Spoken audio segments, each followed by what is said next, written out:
मैं आपके अनुज्ञा से प्रस्ताव करता हूं कि उत्तराखंड उत्तर प्रदेश नगर निगम अधिनियम 1959 संशोधन विधेयक 2024 पर विचार किया जाए।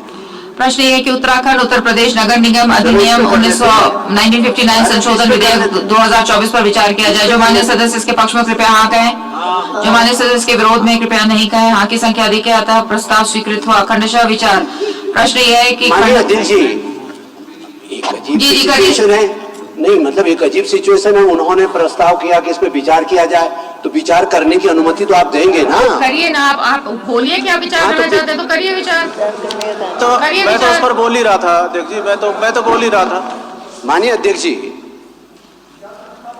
एक चाहे वो नगर पालिका अधिनियम जिसको अभी सदन ने पारित किया या नगर निगम अधिनियम है, मुझ जैसे व्यक्ति की गंभीर चिंता इसमें ओबीसी का जो आरक्षण है उसके बारे में सुप्रीम कोर्ट ने कहा है कि एक डेडिकेटेड कमीशन उसका एक रैपिड सर्वे करेगा और उसके बाद आरक्षण का निर्धारण करेगा।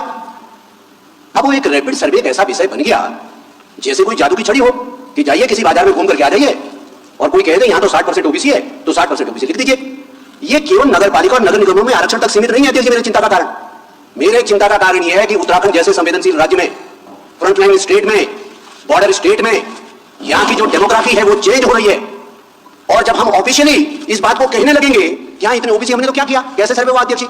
सर्वे ऐसे हुआ कि साहब आप कौन है, कि हम तो यादव हैं, हो गए जी ओबीसी। आप कौन है साहब, हम तो क्या है, हम तो अंसारी जी, हो गए ओबीसी।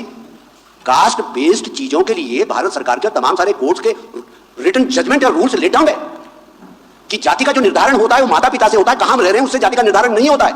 उदाहरण के लिए जिस जिले से हमारे मुख्यमंत्री जाते हैं, जिस जिले से आदरणीय सौरभ जी आते हैं, वहां नमो शूद्र जाति के लोग रहते हैं। वो पश्चिम बंगाल से होकर के यहां रहने आए, वो यहां रह रहे हैं, उसमें हमारी कोई आपत्ति नहीं है। लेकिन यहां एक अभियान चला कि इनको अनुसूचित जाति घोषित किया जाए क्योंकि पश्चिम बंगाल में अनुसूचित जाति है। The matter went right up to the government of India, registrar general के यहां गया। ये इसलिए टर्न डाउन हुआ कि जो जाति का सर्टिफिकेट है, जो जाति का रिकॉग्निशन है, जो जाति की पहचान है, वो स्टेट स्पेसिफिक है। जो उत्तर प्रदेश का ओबीसी है, उत्तर प्रदेश का ओबीसी, उत्तराखंड का ओबीसी नहीं हो सकता। जो हिमाचल का ओबीसी है, वो हिमाचल का ओबीसी, उत्तराखंड का ओबीसी नहीं हो सकता।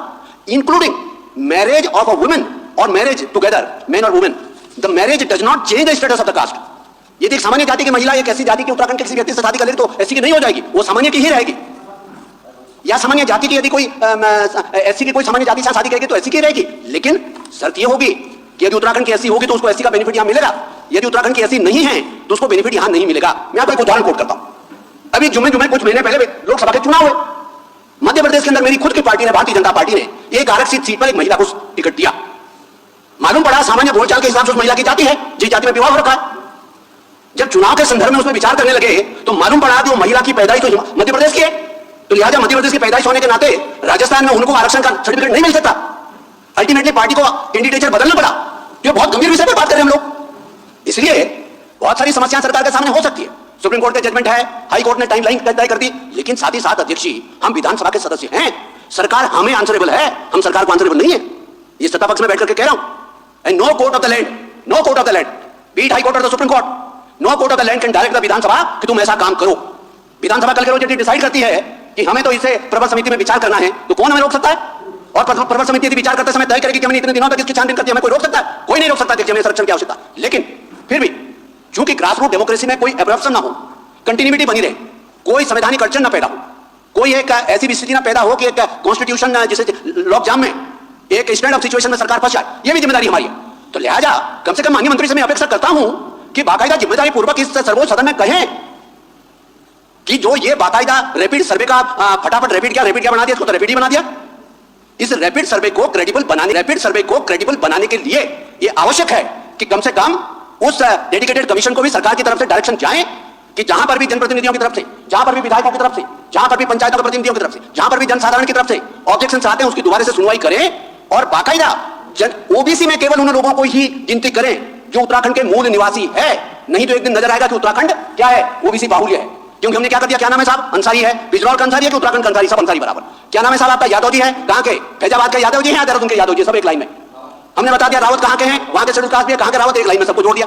तो ये गंभीर विषय है माननीय अध्यक्ष जी, ये कोई ऐसा नहीं कि चलते फिरते इसको पास कर दीजिए, रन डाउन एक्सरसाइज और अपना जो इसको फटाफट पास कराइए।